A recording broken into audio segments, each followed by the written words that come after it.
America की धमकी के बाद ओवैसी फायर हो गए हैं। ओवैसी ने तगड़ा जवाब दिया है और बड़ा सवाल पूछ लिया है। आपको बता दें कि भारत और अमेरिका के बीच ट्रेड व्यापार के बाद से लगातार सियासत जारी है और अब ओवैसी ने भारत अमेरिका अंतरिम व्यापार समझौते को लेकर सरकार पर तीखा हमला बोला है।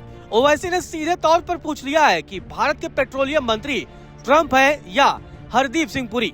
आपको बता दें कि अमेरिकी राष्ट्रपति ट्रंप ने धमकी दी थी और ये चेतावनी दी थी कि अगर भारत रूस से तेल खरीदता है तो 25% का एक्स्ट्रा टैरिफ लगा दिया जाएगा, जिसके बाद से अब ओवैसी फायर हो गए हैं। ओवैसी ने अपने बयान में कहा कि अमेरिका के राष्ट्रपति ट्रंप कह रहे हैं कि अगर भारत प्रत्यक्ष या अप्रत्यक्ष रूप से रूस से तेल खरीदता है तो वह हम पर 25% अतिरिक्त टैरिफ लगाएंगे।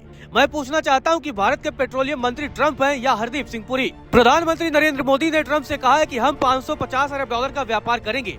अगर आप ऐसा कर रहे हैं तो किसानों की पैदावार का क्या होगा, यहाँ के कृषि बाजार का क्या होगा।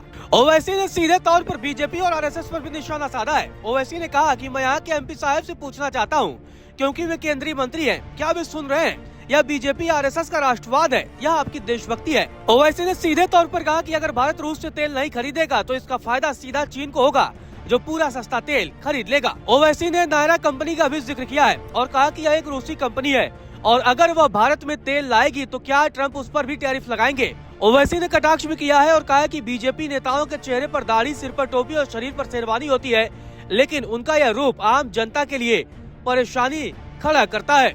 ओवैसी ने दावा किया है कि अमेरिकी व्यापार समझौते के तहत टैरिफ कम करने की सरकार की प्रतिबद्धता से अमेरिकी औद्योगिक सामान भारत में भर सकता है, जिससे स्थानीय उद्योगों को खतरा होगा और बड़े पैमाने पर लोगों को यहाँ नुकसान होगा। ओवैसी ने बीजेपी और आरएसएस से तीखा सवाल करते हुए कहा कि बीजेपी और आरएसएस से हमारा सवाल है कि सरकार आत्मनिर्भर भारत और मेक इन इंडिया के बारे में क्या कहती है।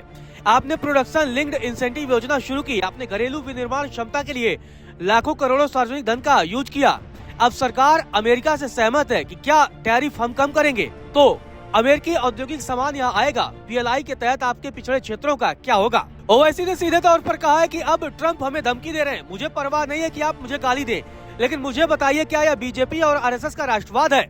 ओवैसी ने आगे कहा कि चीन सारा सस्ता तेल ले रहा है। इससे पहले व्हाइट हाउस एक संयुक्त बयान के मुताबिक अमेरिका भारत के अनुपालन पर नजर रखना जारी रखेगा, विशेष तौर से रूसी तेल आयात के बारे में, और यदि ऐसे आयात फिर से शुरू होते हैं तो अमेरिका अतिरिक्त टैरिफ लगाने पर भी विचार कर सकता है।